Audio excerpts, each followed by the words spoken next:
Hey, it's Ben, and this is Drambo by Beep Street.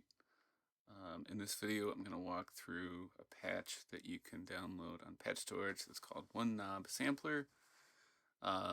This is really a workflow tool for me and maybe for others.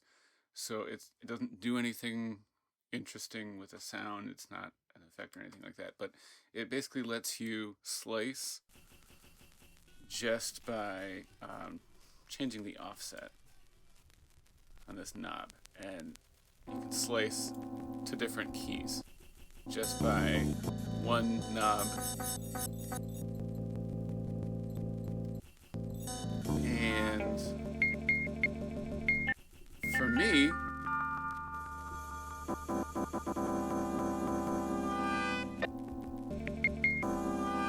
this works perfect because I kind of just like to do things by ear, or at least sometimes I like to do things by ear. I find it's quicker. And I also find when I'm sampling like previously recorded music, I find slices that I might not find otherwise. Especially if I'm using, going in and placing slice points just like visually, or where I think there might be like a cool sound. So there's not too much to explain here in terms of how you use it, but I'll walk through the different like modes. And this is really kind of an experiment. I wanted to see if you could change settings like based on key. I think that's a cool way, or based on note rather. I think that's a fun way to work. And then I have this like edit mode, save mode, and you can edit the pitch. So first thing you'll want to do is you'll go to patch storage and download it. And then when you load it up, it'll be you'll save it as an instrument rack. And I have it in my long folder of different sampler racks I've made. But it's OneKnob Sampler, so you'll have to load a sample. It uses a flexi sampler. And I'll just load in a different sample. So when you open it up, all of the keys, this runs from C2 to D sharp 3, so it's 16 notes. If you wanted to, you could extend it, but right now it's for 16 notes, 16 slices, if you will. Basically, all you do, it's going to be set to set to edit mode. So right now we can change the slices. You just move the offset, and you can get really precise, even though it's just a knob. And every trigger, every note that you send in, saves the current offset position to that note. And then, we'll do another note. Just change it. So one thing you're probably noticing, like I have this slice position, and then I have another slice position. Do the third one. You can see the offset like moving in the sample. If you don't move the slice or the offset position at all, if you don't move the knob, it won't save that slice position or the offset position to the new note. So there's something in the rack that's looking for a change in that knob position, and it only makes like a save to the note offset position when you are actually moving the note. So I'll do a couple more chops. One thing I find it helps, if you want to be sure you're like really on the right position, you can change it from trigger mode, which will just play through the whole sample. You can change it to gate, so it's only when you have the key down, or the note down. And of course you could do this with a controller too.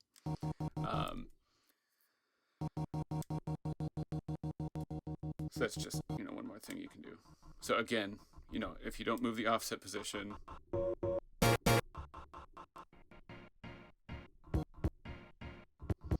it won't like enact any change. So you do have fine control for like extra precise control over the sample location. It is extremely fine, so this is like for really fine tuning. In Drambo, it's like almost too fine. It's a good thing. In Drambo, remember a like horizontal slide is for fine control of the knob, and then like a up and down. You can see my cursor. That's for like really coarse control, and then this is a little bit more fine. You see the knob moves less. So you might not even need the fine control. I had initially made this thinking, you could map the offset knobs to a MIDI controller knob, and it's just, at least my controller, the CCs are not precise enough, or it's not discrete enough. So I've just been using this with touch, and it seems to really work well. So you also have pitch control over individual slices. It's another thing that I like to do when I'm chopping up samples is I'll pitch it down, a fifth or a seventh or up. So same thing, if you don't adjust the pitch at all, if you don't move the pitch knob while you're playing with that slice, the other, the slice that you're working with now, if you don't make any pitch adjustment, its pitch won't be affected by like the previous slice. So basically you choose your semitones here, and then you can choose if you want the pitch to be going up or down. And this is all saved in the slice itself. It's not dependent on, doesn't matter if the pitch is up or down now. It's only when I'm making the changes, like editing the slice. I think this will be a little bit more obvious once you start using it. So basically, you make a change by having edit mode on and just messing around with the knobs, and you're locking in different offset positions. Same with the pitch. I'm pointing at my iPad, but I'll point with my cursor. I really haven't used this often, but then I also put in like an edit mode and then a save mode. The thought was you wouldn't want to like accidentally touch the offset knobs while you're playing or doing anything, and then like screw up your slice positions, even though it wouldn't be too hard to get back to where you were. So you can basically lock in your offset positions for all of the notes if you hit this trig button under save. So that's save. And then you can turn editing off, so no changes will be made to like your edit mode. And then if you had like an A and a B that you wanted to test between, you could switch to save mode, and then I could make more changes in edit mode. I've saved them, so now I can do like totally different slices.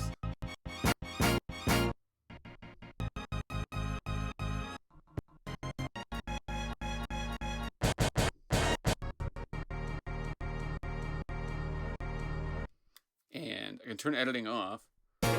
So now I can switch between edit and save mode. As long as I don't save, it's really two different like sets of parameters that are saved for each note. So go back to my old saved, and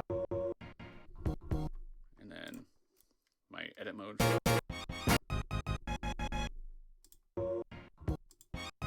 So it is useful. It would give you like a kind of like a different scene or whatever. More useful would probably just be making this 32 slices instead of 16. That would not be hard to do. If you really want a 32 note mode, let me know and I can just update it. It'll be 32 notes. So like I said, functionally, it's not really that complex. It's just a workflow thing for me. I found I can just throw a sample in. Very easy to find some interesting slice points that I can then make beats out of, or just simple loops. It's not going to work for everyone. I think most people like the visual approach to slicing things up, but I like this because I'm not locked into this is slice 1, this is slice 2, this is slice 3, and it's just a little bit more flexible for me, and intuitive, I think. So I'll walk through, what it actually looks like in here now. And it has been a little bit of time since I put the rack together, so I'm gonna try and remember all the details. But when you uncompact it, there's a couple sections that are hidden in the compacted view. The first thing that's hidden, this is important, the pitch scale section. This is what allows you to assign different parameters to different note values. And again, this is set to 16 notes, so C2 to D sharp 3. And you're going to see in this pitch scale, it's going to go from the bottom to the top.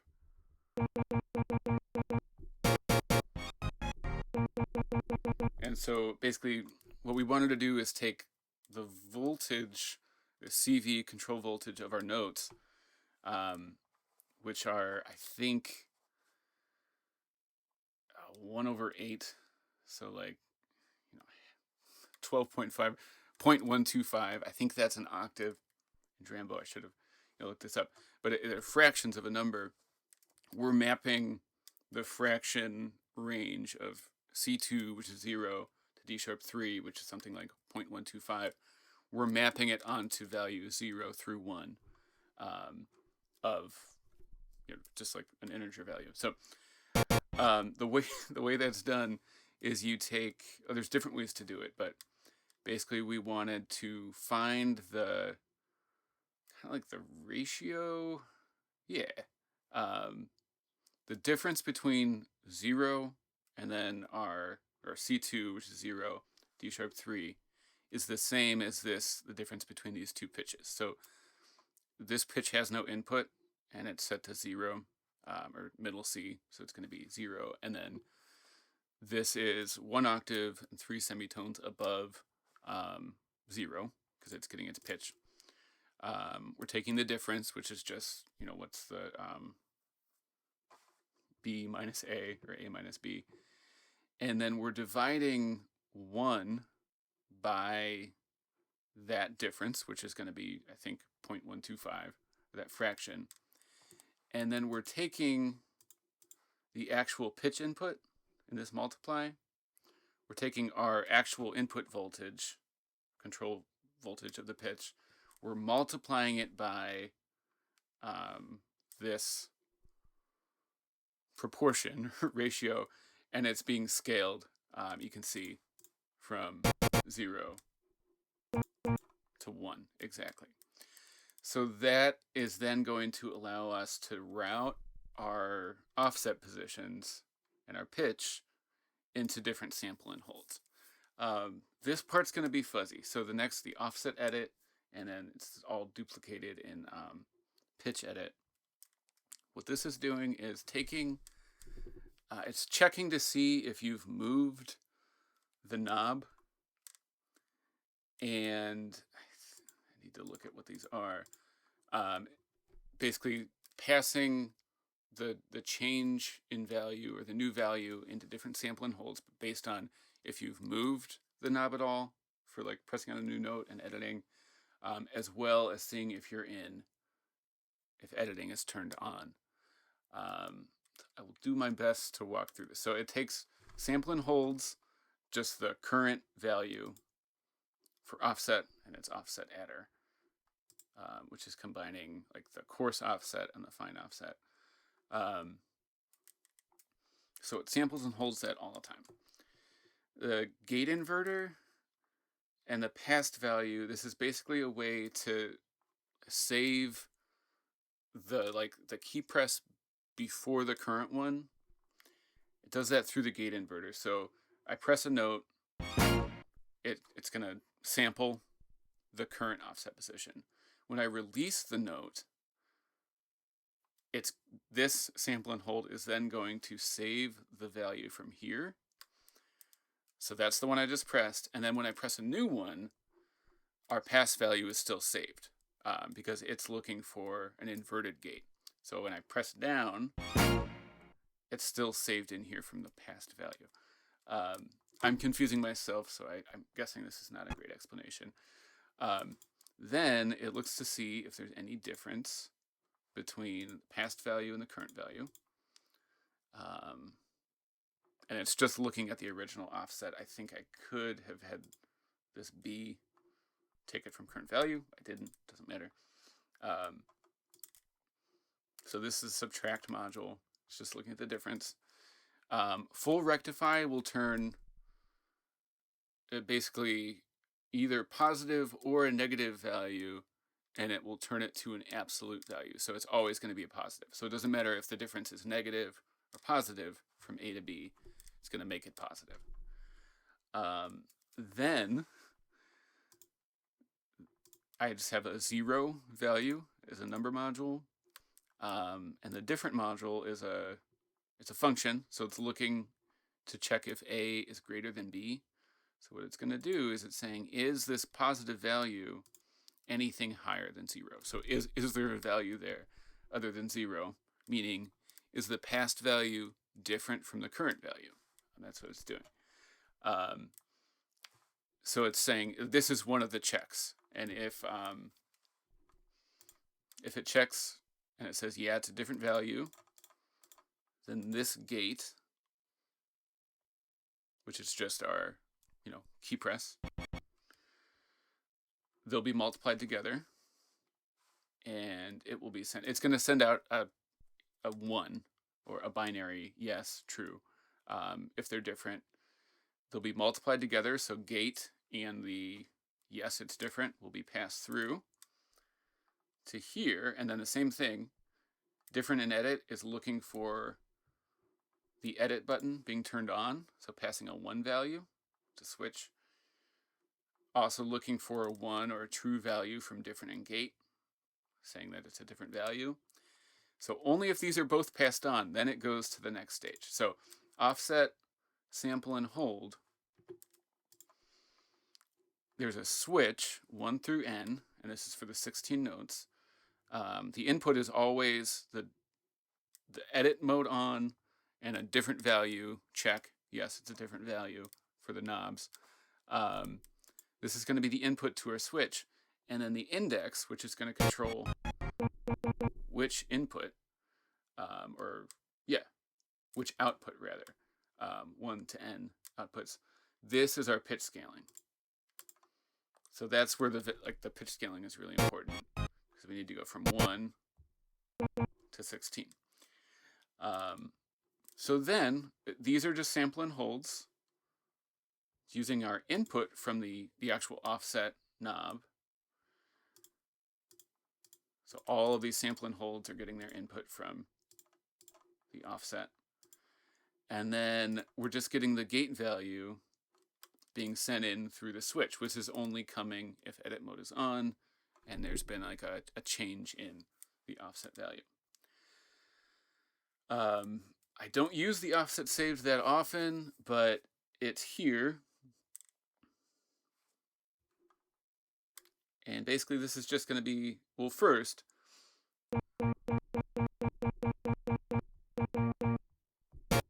this is also where our position comes from in the offset. I'm going to have to go through this again. Oh, I forgot. So here, this is our edit mode or save mode. So right now, sorry, I'm hitting my microphone. Edit mode is selected. If I go back and turn it to save mode,